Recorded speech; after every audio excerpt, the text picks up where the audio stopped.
بسم الله الرحمن الرحيم، والصلاة والسلام على أشرف المرسلين. ازيك يا حبايبي؟ عاملين ايه يا أحلى متابعين في الدنيا؟ إن شاء الله تكونوا بخير يا رب وفي أحسن الأحوال. النهاردة هنعمل مع بعض وصفة فراخ مشوية، بس بطريقة سهلة جدا جدا جدا، أسهل ما تقعدي تقطعيها وتتبليها وتركنيها والحوارات الطويلة دي. أول حاجة بنجيب مع بعض فرختين يكونوا حلوين كده، واحدة اتنين على حسب مقدرتك، ونغسلهم كويس وننضفهم كويس وننقعهم بليمون وكل اللي انت عايزاه اعمليه فيهم. ماشي. تاني حاجة بنجيبهم، نغلي مية على البوتاجاز بالشكل اللي انت شايفاه ده، وننزل بالفرخة على ظهرها. لازم تنزلي بيها على ظهرها. ليه؟ لان الفرخة لو نزلتيها على وشها ما بتاخدش صدمة كده حلوة زي ما تكوني منزلاها على ظهرها، ما بتحسلهاش بشمخة او بطعم زي ما تكوني منزلاها على ظهرها. ماشي. ودي تاني فرخة معانا يا بنات ان شاء الله.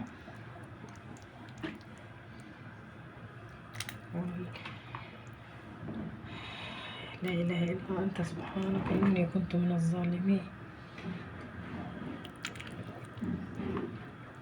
تمام يا بنات، هنسيبهم لما يغلوا ونكمل مع بعض.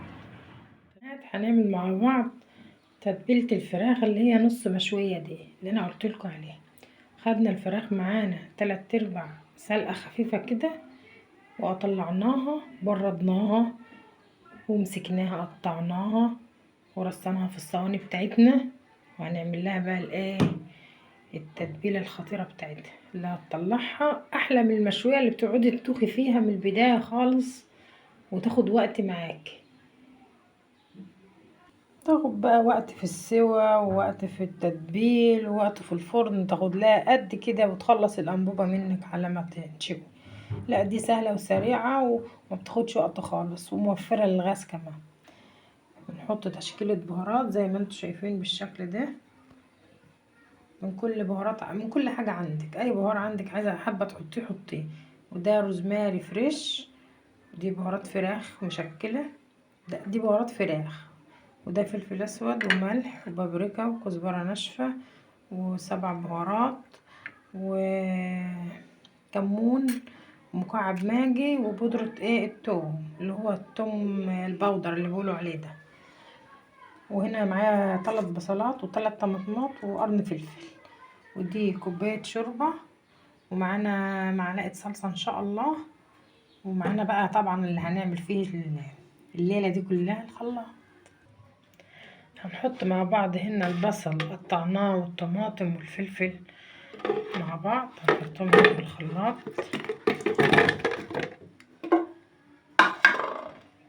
تمام. وهنحط هنا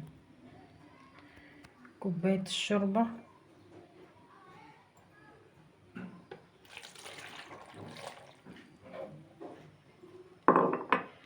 وهنحط الروزماري الفريش اهو يا بنات، انا زرعها عندي على فكرة.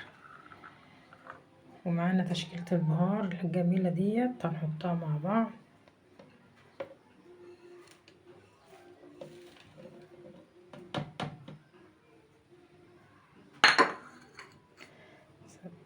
ثانية واحدة.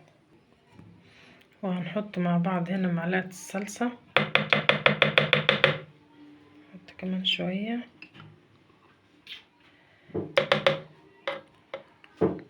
وهنحط مكعب الماجي.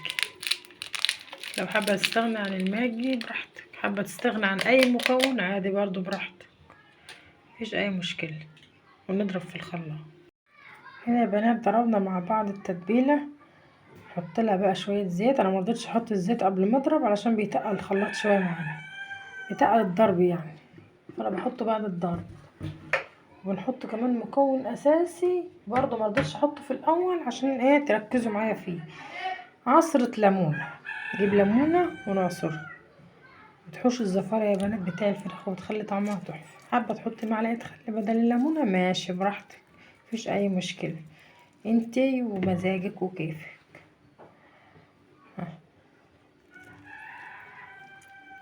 ان شاء الله جربيها وهتعجبك.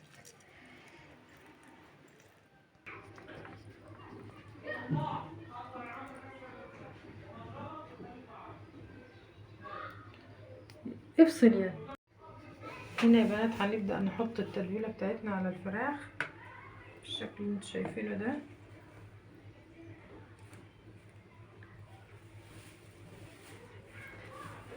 كل واحدة كده نحط عليها شوية عشان ايه نظبط الدنيا مع بعض.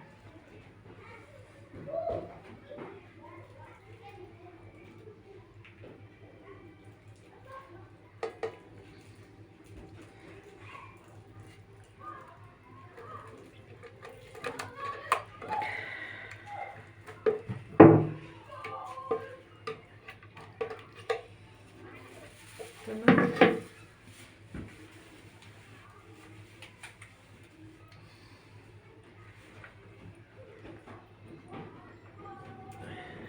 نبدأ ندهنها كده بالشكل ده.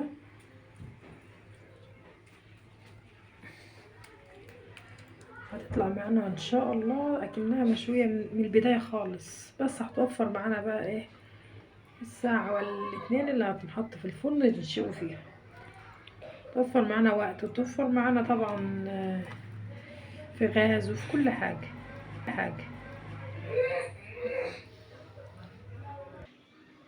هنا زي ما انتم شايفين اصبحت جاهزة معانا بالشكل الجميل ده، وحطينا بقى في قلب الصينية من تحت كبشة شوربة. ليه؟ علشان احنا مسويينها 3/4 سوا، فمحتاجين ان احنا ايه نكمل عليها سوا. فعبال ما كبشة الشوربة دي تغلي كده وتتبخر معانا، يكون الربع اللي فاضل من تسوية الفراخ خلص، تكون الفراخ استوت تماما. ماشي يا حلوين، ان شاء الله هتعجبكم وتنول اعجابكم. لو وصلت معايا لحد هنا تحطي لي اللايك وتشتركي معايا في القناه وخليكي معايا. بنات الشكل النهائي بتاع فراخنا ما شاء الله، اكنك مشوياها من البدايه في الفرن ومتبلاها. خدتش ثواني، ربع ساعه بكتير في الفرن وطلعت بالشكل الجميل ده. جربيها وان شاء الله هتعجبك. ما تنسيش تشتركي معايا في القناه وتحطي لي اللايك. والسلام عليكم ورحمه الله وبركاته.